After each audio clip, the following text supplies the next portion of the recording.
Welcome to the Cabral Concept, where board-certified naturopath and integrative health practitioner Dr. Stephen Cabral shares how he was diagnosed at the age of 17 with a life-altering illness and given no hope for recovery. It was only after studying and traveling all over the world did he discover how to combine ancient Ayurvedic healing practices with state-of-the-art naturopathic and functional medicine to fully rebalance the body and re-energize it with life. It's time to discover how to get well, lose weight, and finally feel alive again. And now, here's your host, Dr. Stephen Cabral.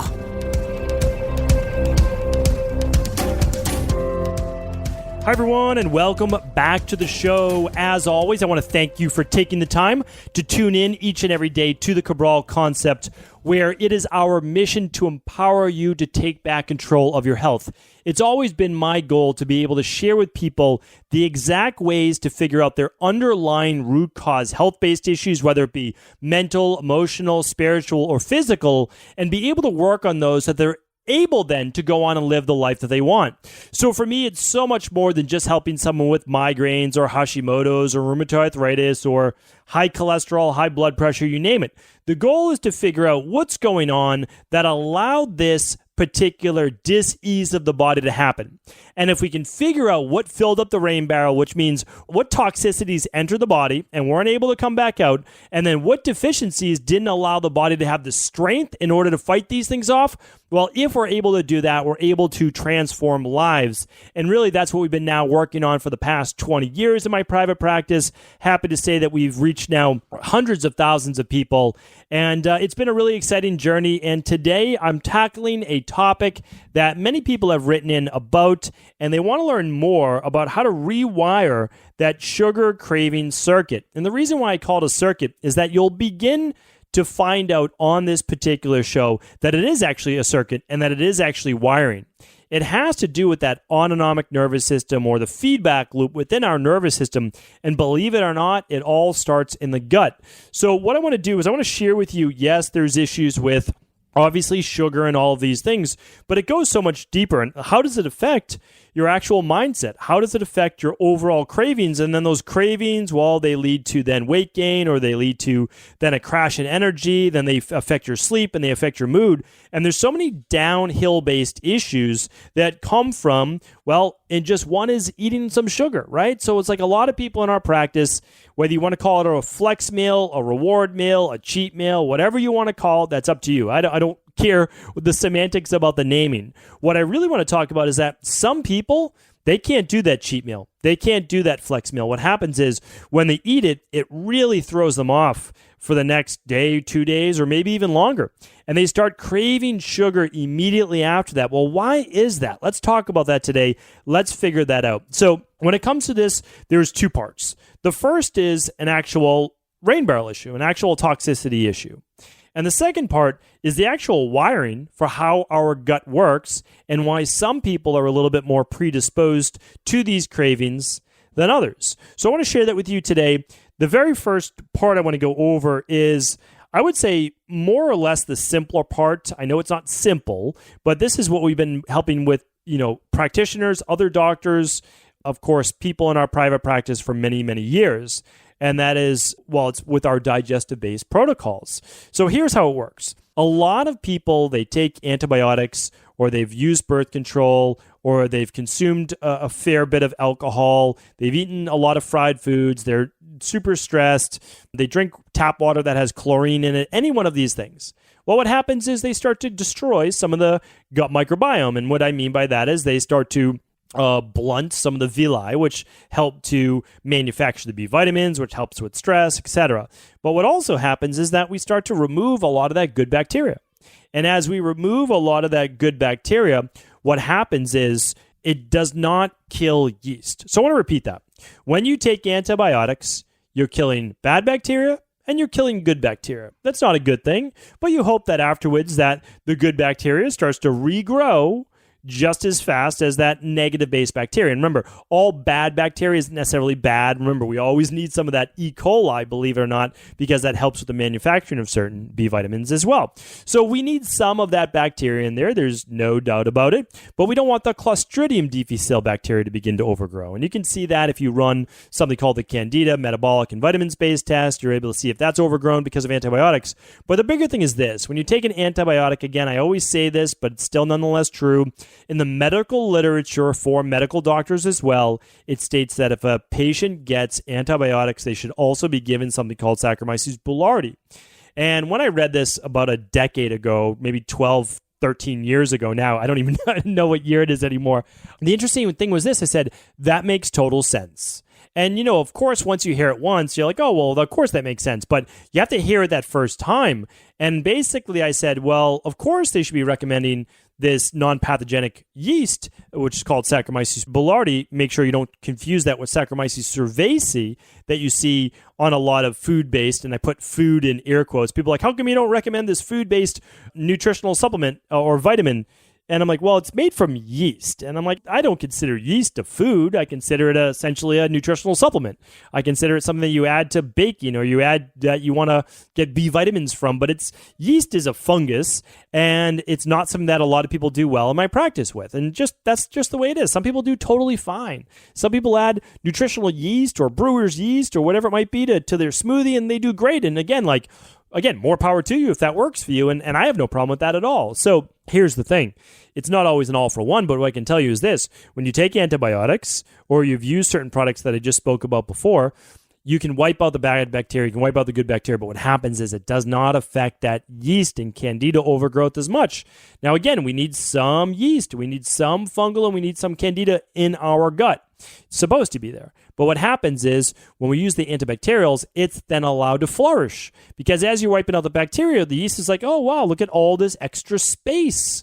We can fill out, we can spread, we can stretch our legs. And that's exactly what it does. And their legs are actually called hyphae, and those are basically roots that they can put out. And again, this is known in the medical literature. It's why in conventional medicine they have drugs called diflucan, and they have nystatin, they have other things. They know that yeast overgrows in the body. They just only look at it when it becomes so overgrown that it becomes thrush or it becomes all sorts of basic issues that I won't necessarily go into on today's podcast. But if you want to learn more about candida overgrowth, the yeast overgrowth, highly recommend going back to my previous podcast on these specific topics and learn about all the issues that can come from candida overgrowth, whether it be vaginal-based issues or urethra-based issues, or whether it be a lot of people have anal itching, or whether it be toenail fungus or skin rashes, dandruff, brain fog. So mood issues, these are all oftentimes tied to candida issues. It's so commonplace, and yet people don't know about it because their medical doctors are not sharing this valuable information with them. The first time I ran again, it's an organic acids test. We call it the Candida metabolic and vitamins test because it tells you exactly what it does. When I ran that, I'm like, whoa, look at all this overgrowth. Sure, I've got thrush on my tongue. I've got it all the way down my esophagus, which was actually backed up on an endoscopy I had done when they found all sorts of issues. But again, it's real. It's there, and you need to get rid of it. And so that's the bottom line. Why did I bring that up? Well, here's why. It's that candida overgrowth is exacerbated by processed food, by processed flour, processed carbohydrates, and by additional sugar added to the diet. Believe it or not, this is no more than 120 years ago. Right around 1900 or so, the average person ate about 10 pounds of sugar for the year. 10 pounds of sugar, so it's a little less than a pound a month. It's a good amount, right? That's a good amount. They mainly had it in natural pies and baked goods. And, every week or so, you might have one. That's a nice thing. You bake it, delicious, great. It's, it only lasts for a day or two because then it's going to start to go bad. People ate it around with a nice Sunday meal together, whatever it might be. And great, okay. But now, just about 100 and let's say 20 years later, it's 10 times that. The average person, at least in America, has 100 pounds of sugar annually. 100 pounds of sugar. in beverages and all sorts of different candy and products. Like, it's not just candy, it's just cookies and pastries and all these different things where there's sugar added. It's a huge issue. Now, again, like if you see a nutritional supplement or bar, whatever it might be, and it's all natural, it's a totally different story. We're talking about process added sugar. Like, I mean, it could be anything, right? It doesn't just have to be high fructose corn syrup. It could just be simply sucrose, glucose, whatever it might be, fructose, okay? But there is a big issue here because, yes, that can exacerbate candida overgrowth, especially if you're bordering on candida overgrowth because of previous birth control, antibiotics, tap water use, stress, alcohol, heavy metals, you name it, right? That's all an issue.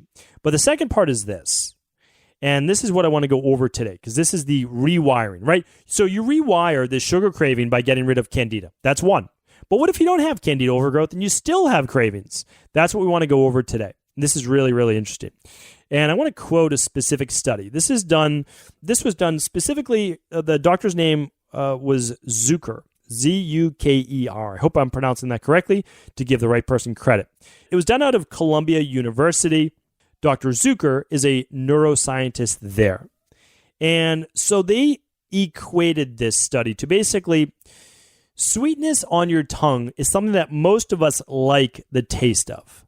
So when we taste that, we're like, oh, that was really good. Like, oh, that ice cream, that whatever was really good. However, when sugar hits our gut, it's a totally different story.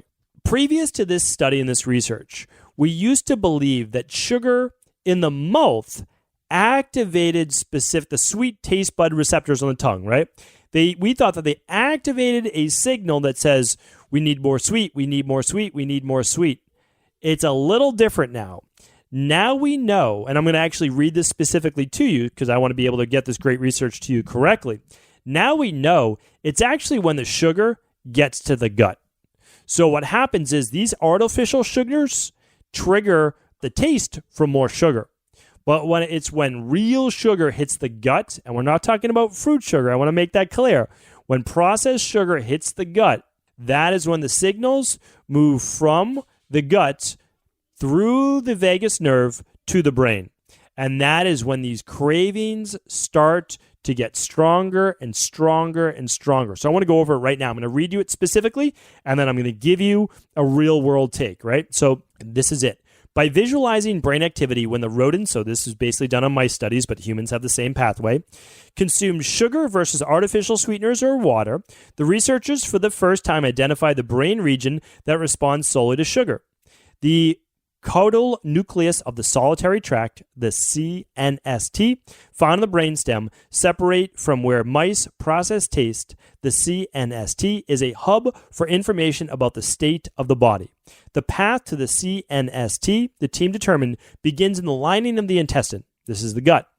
Their sensor molecules spark a signal that travels via the vagus nerve, which provides a direct line of information from the intestines to the brain.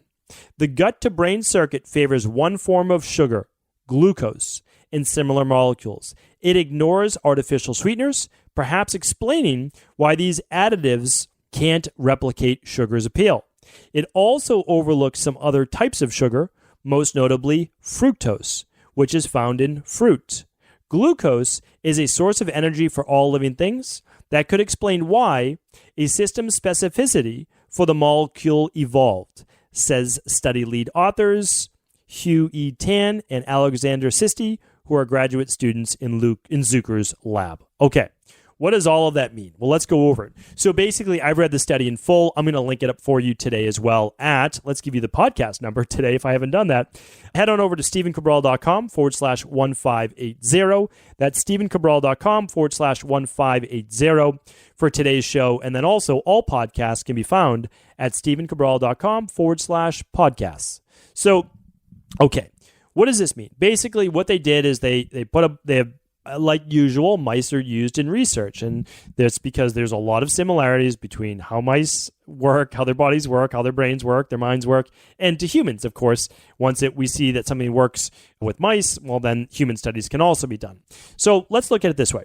The mice were given artificial sweetener and water, and they were given glucose water. Basically, so for example, when I was around almost 19 years old, I was given a glucose tolerance test, and it was to check for type 2 diabetes. Essentially, you're given this glucose-based drink. They do it for women who are pregnant as well to see if you have gestational diabetes. Anyway, I had this done. I failed the glucose tolerance test, which essentially meant that my body couldn't process sugar well enough, so I was considered to have type 2 diabetes at that point. Did I do anything really for it? Well, I went more of the natural route. I decided, again, this is not medical advice. I have to make sure that I'm clear on the podcast about that. We help people rebalance healthy levels of blood sugar, and it goes through, now I know how to do it much more in depth, right? But what happens is we look at nutrition, we look at carbohydrate intake, we look at the breakdown of food. We also use all natural products like our glucose support nutritional supplements. But back then, I didn't have all this knowledge. I didn't know. I wasn't taught by all these brilliant people. I hadn't read all these thousands of books, and I didn't have all of their knowledge, right? So I didn't have all the Ayurvedic herbs, and I used alpha-lipoic acid, and I used chromium, and I used vanadyl sulfate. All of those are still great to this day, right? So 20 years ago, it's still not out of style today. Okay, so what does all that mean? Well, it means this, that you are able to, with good, healthy nutrition, diet, exercise, and supplementation. I was already exercising. I was already eating pretty well. Wasn't able to balance it. Had to fix what's called my HPA axis. That's another story, right? But here's what's going on, though. So we have to keep in mind, artificial sweetener, yes, it increased cravings, oftentimes, for the taste. That was good. That sweetness, I like that. It caused a lot of digestive issues in people. However, it is glucose that the mice went back to after a few days. So they drank both initially, but afterwards, they said, oh, no, it's this one that we like. And what happens is this, and again, researchers are great, people in our lab are great, but really what we need to do is I need all of these brilliant minds in a lab, but I can tell you why it happens in the real world. And it's for a couple reasons. One, and the study doesn't mention this, but it should. Glucose is an immediate energy source. So many of us are in the fight or flight. So many of us are stressed.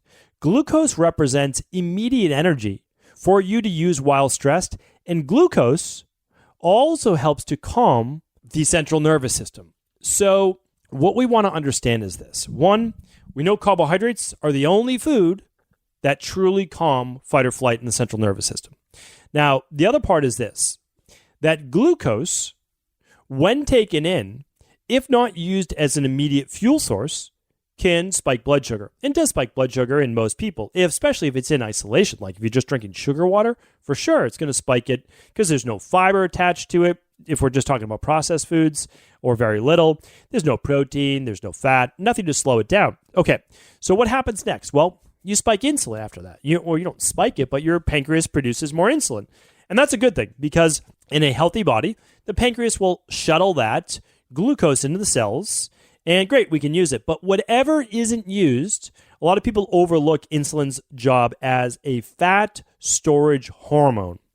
If you spike insulin, if insulin levels are raised, and again, you can find out this number along with cortisol, which are amazing numbers to look at, on a stress hormones, mood, and metabolism test. Really, really important to look at those numbers. Okay, so what happens next is this.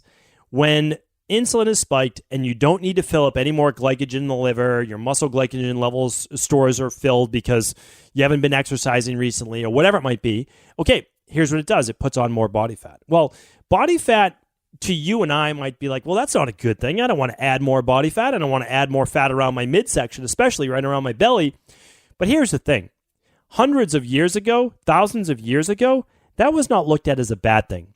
People were not trying to show off their six-pack abs back then, right? What they were trying to do is store some body fat so during lean times, meaning not lean body fat, but actually during lean times of very little food, you would have body fat as your own energy storage. Because as you break down body fat, you're actually able to use that energy for fuel.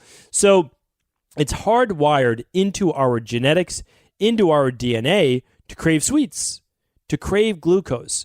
One, it's an immediate fuel source. Two, it will help us to refuel and repair the body. Good for the brain, good for everything. Of course, too much is bad. And then when we have too much, well, okay, we'd make some body fat and people would gain weight. And they would gain weight during what? The fall season, the harvest. And what would that mean? Well, during that period of time, they'd then be able to survive the winter by putting on 10, 15, 20 pounds or so. So the way that we look at weight is different the way that people would have looked at weight hundreds, if not thousands of years ago, right? We're going back in time a little bit. Bodies were looked at differently. Like there was not this media-driven image of women having to be super thin and men having to be super low body fat with six-pack abs like that. This is fairly recent, right? We're talking about 150 years maximum. That's about it. I wouldn't even say 100 years, right? If you go back to the early 1900s, women and men looked totally different in bathing suits at their best shape. We didn't have anyone that looked like bodybuilders of today. And I know that that's chemically enhanced, but still, like that just wasn't even a goal for most people. It wasn't even on their mind, nor did the media prize that as like the thing to do. So a couple reasons why then we can understand this sugar craving. Okay, for one, if there's candida overgrowth, yeast and fungal overgrowth, that yeast and that fungus feeds off of sugar. So that's a big one. And then number two, we said, well, many people, some more than others, are hardwired for their glucose. Now, who would be more hardwired? People that are more stressed and more anxious and more in the fight or flight are going to specifically crave that sugar. And when they get it, their body's going to say, we want more of that. That's what we need. That's what our body needs. That's what our mind needs. And it's just going to get that anxiety pumping inside the body. So what do? Well, there's a couple things we need to do. We need to actually work on calming the central nervous system, and I've got many podcasts that teach you how to do that, okay? And what we have to do, the second part, is also do a 21-day elimination diet, okay? You could pick your favorite. You can use our CBO protocol. You can use our fat velocity protocol. You can use our 21 Days of the Sensitive Gut Guide. You can do the 21-day detox. You can use your favorite medical practitioner, functional medicine practitioner, integrative health practitioner program, whoever you want. But what you have to do is actually level back out blood sugar. That's a huge part of this, okay? Get to normal, healthy levels of normal. That will begin to level back out hormones so there won't be this up and down all day long riding the sugar roller coaster. And then what we want to do is we want to make sure actually that our carbs come predominantly from vegetables first. Second, they come from good quality root vegetables, which are more the starches like yams, sweet potatoes, etc. And then third, or in that, even with vegetables, is we're going to get in a little bit of berries, especially at the beginning, and then other type of fruit are okay as well. So remember what the article and the research said is that fructose is different, and that's because fructose needs to be processed by the liver. Too much fructose, not great, right? It's going to spike triglycerides, not good for your body. But that doesn't mean that all fructose is bad. And that's why we always, in especially our Western-based mindset, it's all or nothing. Oh, that has some fructose in it, forget about it, it's bad. Well, that's not necessarily true at all. There's nothing wrong with a little bit of fructose at all. There's nothing wrong with that. When you start to go too much, yes, it's bad, right? It's bad, but we also have to qualify for who? More of the ectomorph body type, Vata body type, they're going to be able to process that. They're dealing with a lot of hypoglycemia. We need to get them more level than anyone else. So my goal for you is to couple things. Fix the candida if it's there, remove it, rebalance the gut. If you are trying to lose weight, do the 21-day functional medicine detox or do the fat velocity-based protocol. If you're just looking to balance out your sugar, you can do a 21-day sugar elimination-based protocol. Ease these things back in. Again, I've done many free podcasts on all of these different items. And the last part is this. If you find that you just don't do well with certain foods, that they just make you, it changes your mood, it changes your anxiety, it changes your cravings the next day, for yourself, at least for right now, eliminate those foods for 12 weeks. You can still have your flex meal or whatever it might be, but maybe you do better with pasta than you do with dessert, right? Because maybe you do better with the starch, with some fiber in there, than you do with, let's say, cheesecake or cookies. Don't give yourself a flex meal, cheat meal, whatever you want to call it, if you know it's going to affect you the next day from hypoglycemia or change in hormones. That's not doing yourself any favors. What you want to do is choose a food that you really enjoy that's not part of your typical weekly diet.